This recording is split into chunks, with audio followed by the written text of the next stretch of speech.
Fio. Muito boa tarde para quem está assistindo agora ao vivo, né? Tarde, e pode ser qualquer horário para quem vier assistir depois. Agora nós daremos continuidade ao nosso programa de Direitos Humanos voltados para o concurso do CFO, né? Do curso de formação de oficiais, tanto do Bombeiro Militar quanto da Polícia Militar. E hoje nós inauguraremos um outro tema, né? Trabalharemos com direitos humanos e nós trabalharemos com um novo tema. Produção, por favor, material na tela. O tema do nosso encontro hoje vai versar sobre direitos humanos e responsabilidade do Estado, né? Quando um Estado ele participa, ele adere a um tratado, a uma convenção internacional, ele assume compromissos ante a ordem internacional. E esses compromissos, evidentemente, por terem esses nomes, são de cumprimentos obrigatórios, né? Só que pode acontecer de que quem assume o compromisso não venha cumpri-lo. E aí, fica por isso mesmo? Eu assumo um compromisso, eu assino um documento assumindo esses compromissos e passo a violar, a descumprir esses compromissos. Será que é justo não acontecer nada comigo ou eu devo ser responsabilizado por isso? É mais ou menos nesse raciocínio que a gente vai trabalhar a responsabilidade do Estado ante os direitos humanos, certo? E a gente começa, para nós entendermos bem o nosso tema, verificando o papel, quais são as funções do Estado ante os direitos humanos, tá? E eu no teu material coloquei que o Estado tem pelo menos 2 papéis no campo dos direitos humanos. Quais sejam esses papéis? O papel de indutor e o papel de garantidor. Então, de imediato, nós temos esses 2 papéis, esses 2 escopos dos Estados ante os direitos humanos. Como indutor, deve sentir-se obrigado a implementar políticas públicas, educativas e culturais destinadas a socializar entre a nação a consciência moral de direitos e deveres. O que é induzir? É levar, é conduzir, né? O Estado tem esse papel de trazer uma consciência à sociedade do que são os direitos humanos, fazer com que a sociedade conheça e para fortalecer a sua efetividade, a sua aplicação. E o outro papel é o de garantidor. E como o próprio verbo indica, garantidor vai no sentido de garantir, de assegurar, né? O Estado, ele não pode se ausentar, ele não pode se eximir no cumprimento, na efetivação e na consolidação dos direitos humanos, né? E aí no teu material eu coloco, como garantidor, não pode eximir-se de elaborar leis que repercutam a Declaração Universal dos Direitos Humanos, de fornecer justiça imparcial, rápido a toda a população, implementando políticas públicas que garantam qualidade de vida social, cultural, educacional, econômica, sanitária, civil, política a todos, sem privilégios ou discriminações. Ou seja, ele garantir a todas as pessoas a integral proteção de seus direitos. Lembrando que os direitos humanos são aqueles direitos inerentes à pessoa, né? Inerentes à dignidade humana. Então o Estado atua também como esse agente que garante a eficácia desses direitos. É o Estado que promove, por exemplo, políticas públicas. Quando esse Estado constrói uma escola, aparelha um centro de saúde, um hospital, é um Estado que está garantindo o atendimento desses direitos humanos, certo? Nesse caso, são direitos sociais classificados como direitos humanos. Quando o Estado provém as pessoas de segurança pública, garantindo a sua preservação, a sua incolumidade, a sua segurança efetivamente, esse Estado também está agindo como garantidor, certo? Então, garantir é ele não se eximir, ele não virar as costas para o seu povo. Esse Estado elabora leis, implementa políticas públicas, aplica de forma concreta o determinado nos diplomas internacionais a qual o Estado faz parte. Tá? Tudo bem? Isso tudo, como está no teu material, sem nenhum tipo de privilégio, sem qualquer discriminação, ou seja, atendendo a todos indistintamente. Porque a generalidade, né, é uma das características desse direito penal. É o direito que existe, desses direitos humanos. Na minha cabeça, direito penal já. Esquece penal. Aqui eu estou falando de direitos humanos, tá? Esses direitos que valem para todos, indistintamente. Tudo bem? Então, o Estado tem esses dois papéis. Só que o Estado, mesmo ele tendo esse papel, mesmo ele tendo assumido esses compromissos ante a ordem internacional, esse Estado, de alguma forma, pode descumprir. Pode não atender o que ele mesmo estabeleceu. Isso é mais comum do que a gente imagina, né? A gente mora no Brasil, afinal de contas. E no Brasil, vez por outra, a gente verifica esses absurdos, situações de plena violação de direitos humanos, em que pese o Brasil tenha aderido à Declaração Universal, ao Pacto de São José da Costa Rica, a inúmeros tratados e convenções internacionais que visem preservar. Então, quando há esse descumprimento desse papel, quando o Estado ele não garante e nem induz esses direitos humanos, surge o que se chama de responsabilidade. E é da responsabilidade que a gente vai passar a tratar agora, tudo bem? Lembrando, meu querido aluno, minha querida aluna, que como já vimos nos nossos encontros anteriores, quando se fala em responsabilidade, quando se fala, melhor dizendo, em direitos humanos, nós temos que considerar que os direitos humanos eles têm repercussão na ordem jurídica internacional. Porque aqui trata de relações exteriores, relações entre estados soberanos, tudo bem? Então, quando um Estado, porventura, ele vem a violar a ordem jurídica dos direitos humanos, ele vem a violar uma disposição, uma determinação, um diploma de direitos humanos, ele está violando perante a ordem internacional. Isso tudo porque os direitos humanos têm essa dimensão, né? Ele tem essa dimensão que transcende as fronteiras, tendo uma dimensão internacional. E quando a gente fala em responsabilidade, essa responsabilidade é, evidentemente, internacional. E eu coloquei alguns pontos aí no teu material que eu vou ler e comentar contigo, certo? O primeiro deles, a responsabilidade internacional consiste, para a parte da doutrina, em uma obrigação internacional de reparação em face de uma violação prévia de uma norma internacional. Esse é um dos conceitos que a doutrina traz. E o que é reparar? É corrigir, né? É indenizar, é trazer de volta. E para haver uma reparação, necessariamente haverá um dano, haverá uma violação. E violação nada mais é do que um descumprimento. Então, havendo o descumprimento de uma norma na órbita internacional, surge um dever de reparação, certo? E esse dever, essa obrigação de reparar, é o que traz a ideia de responsabilidade. Então, consiste em uma obrigação internacional de, grifei para ti, reparação. Havendo uma violação prévia, há uma reparação dessa violação. O Estado viola de uma forma, vem os direitos humanos e o responsabilizam para que ele repare aquele dano que ele causou a alguém. Tudo bem? Beleza. No caso da proteção de direitos humanos, não mais se discute na atualidade a força vinculante do direito internacional dos direitos humanos. Ao Estado incumbe, então, respeitar e garantir os direitos elencados nas normas internacionais. Ainda havia antes uma discussão na doutrina se as normas de direitos humanos eram ius cogens, ou seja, se elas tinham força normativa de impor uma obrigação. Isso tudo se deu porque a responsabilidade no âmbito internacional ela é precária. E por que ela é precária, meu aluno? Porque não há uma unidade.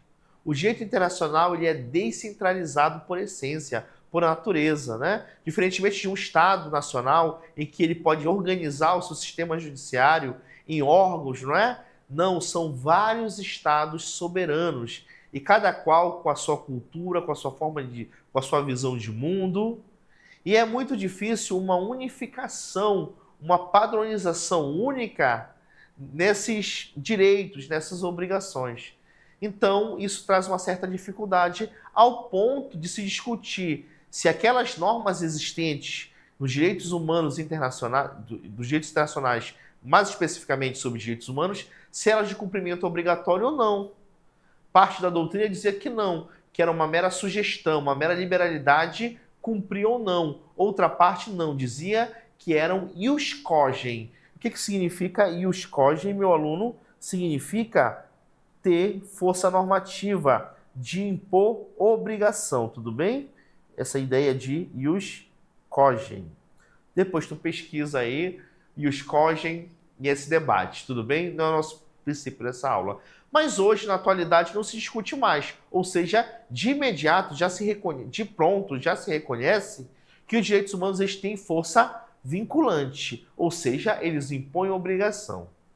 Certo? O estudo da proteção internacional aos direitos humanos está intimamente relacionado ao estudo da responsabilidade internacional. Ou seja, proteger os direitos humanos necessariamente perpassa pela responsabilidade internacional do Estado, pois tal responsabilização é essencial para reafirmar a juridicidade de normas internacionais de direitos humanos. Como assim, professor?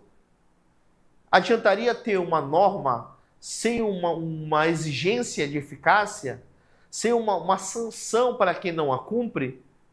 Né? A responsabilidade internacional vem justamente para reparar as violações, ou seja, combater ou punir, ou sancionar, melhor dizendo, as violações.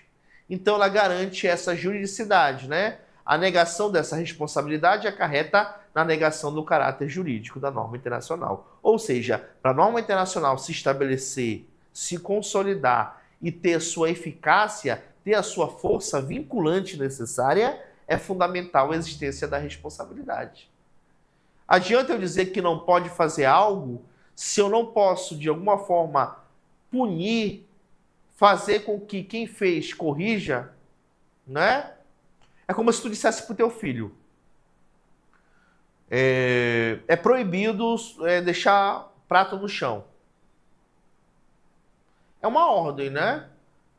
Mas tu não diz para ele o que ele vai acontecer com ele se ele deixar aquele prato no chão.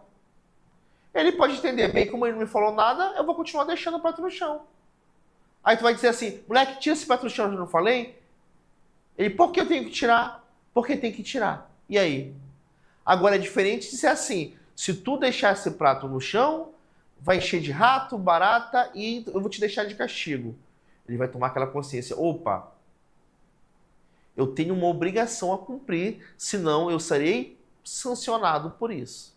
Então é nessa ideia que a responsabilidade internacional está ligada com a proteção dos direitos humanos. Para que essa proteção seja efetiva, é necessário, né, essa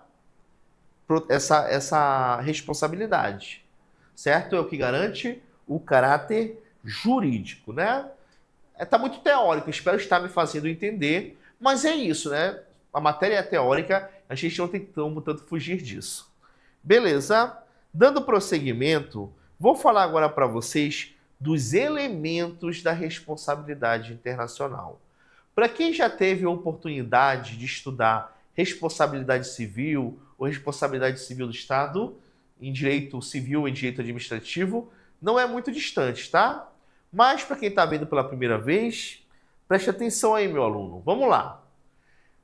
Quando a gente fala de elementos de responsabilidade, eles são três, né? São três os elementos da responsabilidade internacional do Estado. O primeiro é o fato internacionalmente ilícito. Grifei para ti. É o primeiro elemento, o fato internacionalmente ilícito. O segundo é o resultado lesivo, é a lesão, é o dano, certo? E o terceiro elemento é o nexo causal entre o fato e o resultado. Então, são três esses elementos. Primeiro, o fato internacionalmente ilícito. Segundo, o resultado lesivo. E o terceiro, o nexo causal. Recorda, porque sempre que se fala em responsabilidade, se fala em elementos da responsabilidade, tudo bem? O primeiro deles, fato internacionalmente ilícito, consiste no descumprimento de deveres básicos de garantia e respeito dos direitos fundamentais inseridos nas dezenas de convenções internacionais ratificadas pelo Estado. Qual é a palavra-chave aqui, meu aluno? Descumprimento dos deveres. Quando o Estado Nacional ele ratifica uma convenção internacional, um tratado internacional, já te disse no início da aula, ele assume compromissos, ele assume deveres, certo? Deveres de respeitar os direitos humanos, direitos fundamentais. Se ele descumpre esse dever, ele pratica um fato ilícito, certo? Há uma ilicitude, ou seja, contraria o que está na norma. Então, o primeiro elemento da responsabilidade é a ocorrência do fato ilícito no âmbito internacional. O segundo é o resultado lesivo, né? É o dano, como está no teu material, é toda a gama de prejuízos materiais e morais causados à vítima da violação e seus familiares. Toda violação não é uma violação sem nada. Ela tem uma consequência, ela tem um dano físico, psicológico, financeiro, o que seja. Há uma lesão, lembra? Violar direitos humanos é lesar a dignidade de uma pessoa, é lesionar, melhor dizendo, a dignidade, os direitos inerentes à existência humana. Né? Imagina que o indivíduo foi torturado, foi preso, exilado de forma indevida e arbitrária. Ele foi cerceada a sua liberdade de ir e vir, a sua liberdade de expressão e pensamento, por exemplo.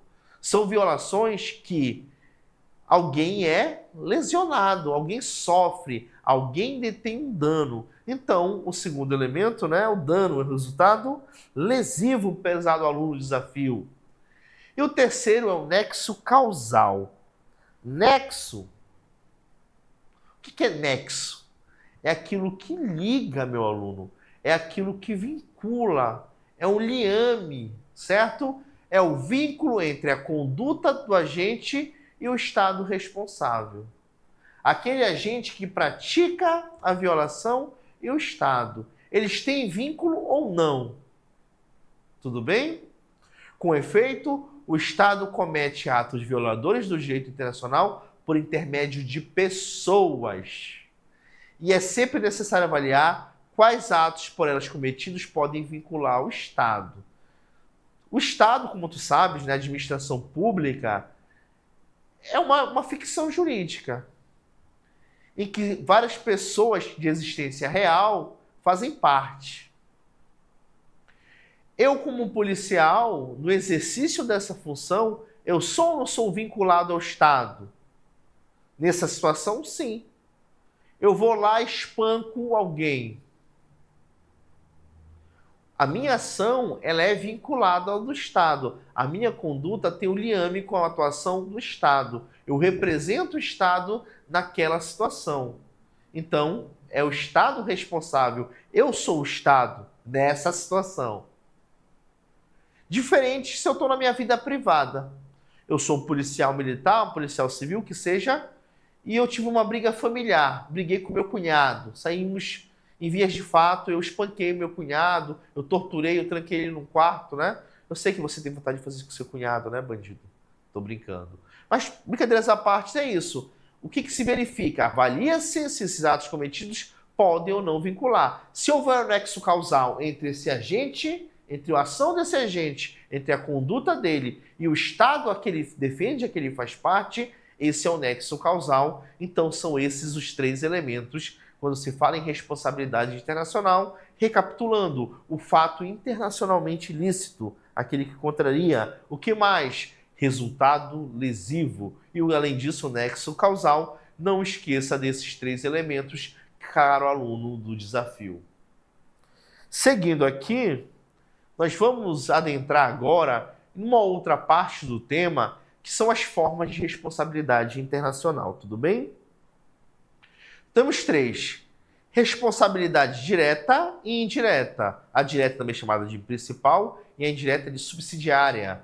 Responsabilidade por comissão ou omissão e responsabilidade convencional ou delituosa. Essas formas de responsabilidade são as principais destacadas na doutrina de direitos humanos. Vamos seguindo. Falando da primeira, que é da responsabilidade direta e da indireta. A responsabilidade do Estado é direta ou principal quando o ato ilícito é praticado pelo próprio governo, por um órgão governamental, por funcionários de seu governo ou coletividade que age em nome dele. Então, se uma pessoa, um grupo de pessoas ou um órgão governamental, aquele que age pelo governo, é considerado responsabilidade direta. Também engloba, particulares, quando a atividade deste particular possa ser imputada ao Estado. Caso em que o Estado será responsável se não for diligente para prevenir esses atos. Por exemplo, atentados contra chefe de Estado ou atos de pirataria. E dá uns exemplos aí, mas é aquilo. Quem pratica esse ato é o próprio Estado, por meio de seus agentes ou outros particulares que estejam vinculados a este Estado. Quando é o próprio Estado, é direto, é principal. Já a indireta ou subsidiária é quando o ato ilícito é cometido por simples particulares ou por um grupo que o Estado representa na esfera internacional, certo? Como praticados por um Estado protegido seu.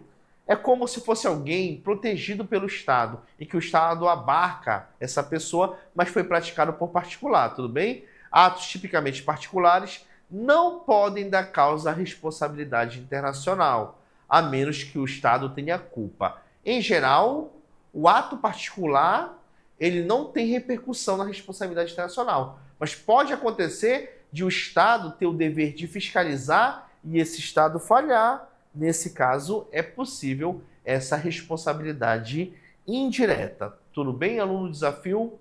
Perfeito.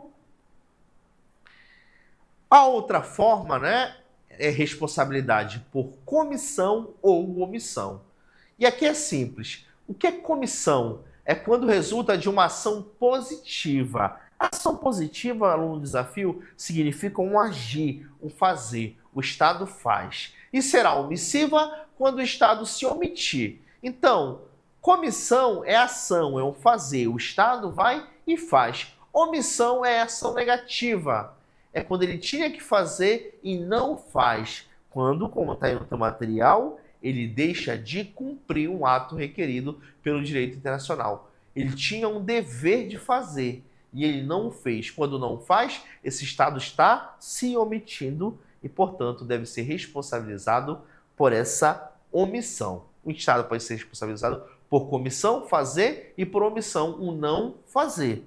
Tá entendendo, meu aluno? Desafio? Interage aí, fala para mim. Tá ok, professor? Eu estou conseguindo acompanhar esse raciocínio.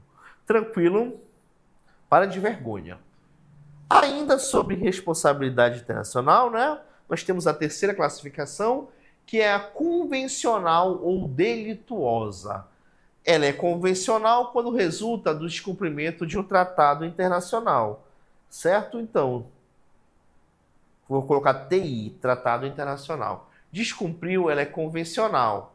E quando é que ela é delituosa, professor? Quando o ato ilícito praticado pelo Estado refere-se a uma violação de norma proveniente do costume internacional. O que é o costume? São práticas reiteradas, nem sempre escritas. Então, o costume internacional ela é delituosa, ao passo que ela é convencional quando ela cumpre tratados. Tratados são documentos assinados pelos Estados partes, pelos Estados que fazem parte, que dentro da sua liberdade, da sua soberania, assinam aqueles tratados. Tudo bem? Essa é a principal diferença e distinção para ti entender, meu querido aluno do curso Desafio EAD.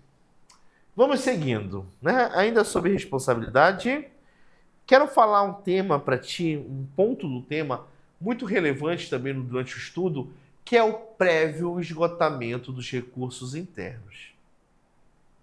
Primeiro eu vou te falar de uma forma simplória, certo? Para tu entender, para tu ter uma ideia, e depois eu vou para a parte mais técnica.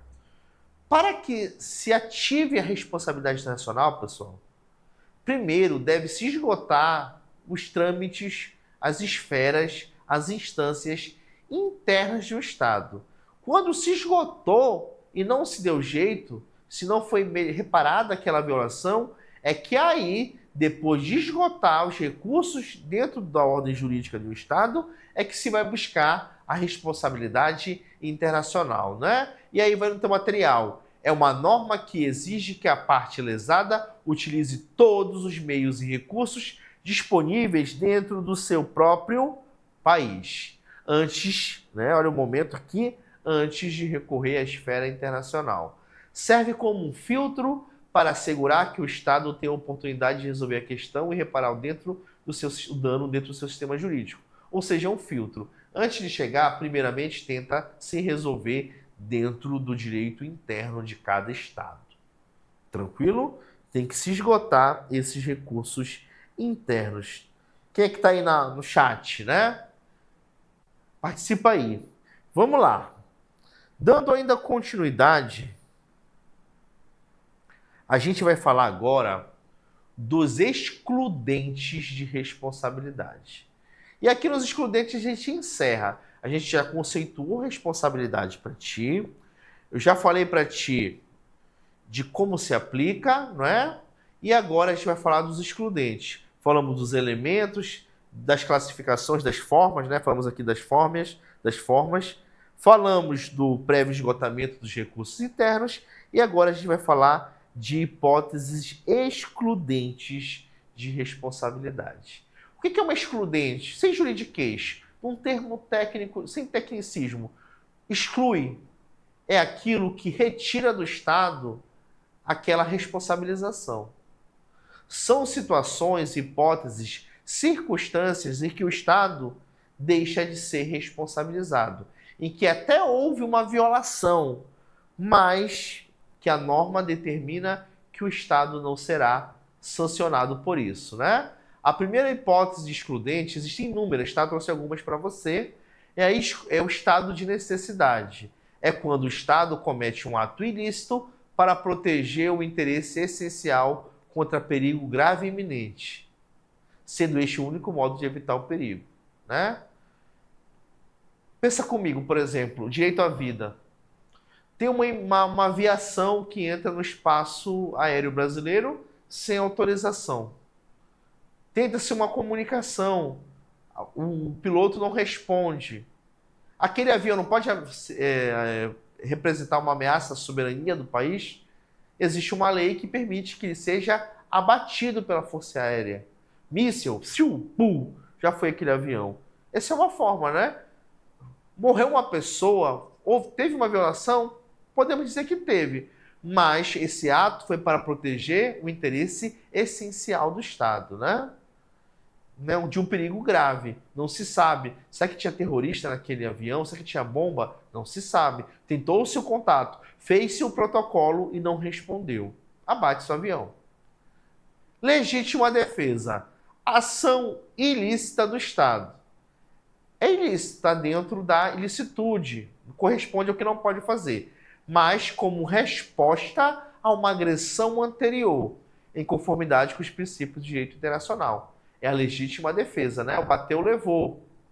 Tu me agrediu, para me defender da tua agressão, o Estado agride. E aí ele exclui a responsabilidade dessa violação. O que mais? Ato de terceiro é uma outra hipótese, né? Aqui o Estado não será responsabilizado se o ato ilícito for cometido por um terceiro, desde que não seja imprevisível e inevitável, equiparando-se ao caso fortuito. Então, o terceiro, aquele que não faz parte. O Estado não tinha como evitar, era uma circunstância inesperada. E o Estado não será responsabilizado por esse ato do terceiro. Caso fortuito ou força maior, também outra hipótese, ocorre quando o evento externo, imprevisível e irresistível, causa descumprimento de uma obrigação internacional, isentando o Estado de responsabilidade. Evento externo, fora do Estado. O Estado não tinha como prever. Teve um terremoto que destruiu escolas e hospitais. Várias pessoas ficaram sem acesso à saúde e educação. Mas o terremoto não era previsto, né? Não tinha como evitar, não tinha como resistir. Um exemplo, né, de caso fortuito ou força maior. Esse caso também É possível. Culpa exclusiva da vítima. Quando a vítima, o indivíduo ou até mesmo outro Estado, é a única responsável pelo dano. E aí foi culpa tua. Né? Aconteceu por um Estado que causou o dano que ele sofreu. O meu Estado não tem nada a ver com isso, foi culpa exclusiva de quem sofreu. Isso é só para tu entender. Né? Tu está dirigindo o teu carro, só para fazer uma analogia, um comparativo. Tu está dirigindo o teu carro dentro da via, na velocidade adequada, cumprindo todas as normas de trânsito. Vem alguém e se joga na frente do teu carro. Inadvertidamente. Tu bate. Tu não causou um dano àquela pessoa? Aquela batida causou.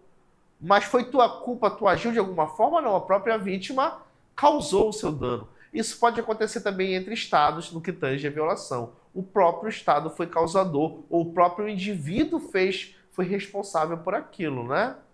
Ele que deu causa. Essa é uma hipótese também de excludente. Tudo bem, meu aluno? Certo? Rapidinho aqui a gente falou desse tema, né? Um tema que é um pouco longo. A gente conseguiu dar uma espremida legal, trazer os aspectos principais, o que não exime você de dar uma pesquisada ainda maior, ampliar essa gama de conhecimentos. E com isso, meu querido aluno, a gente encerra nosso primeiro tempo do encontro tratando de direitos humanos e responsabilidade. Daqui a pouquinho, não sai daí, a gente já volta falando de noções de direito para o concurso do CBM, que também vai servir para PM, mas especificamente um tema de direito constitucional. Te aguardo daqui a pouquinho. Falou, daqui a pouco estamos aí.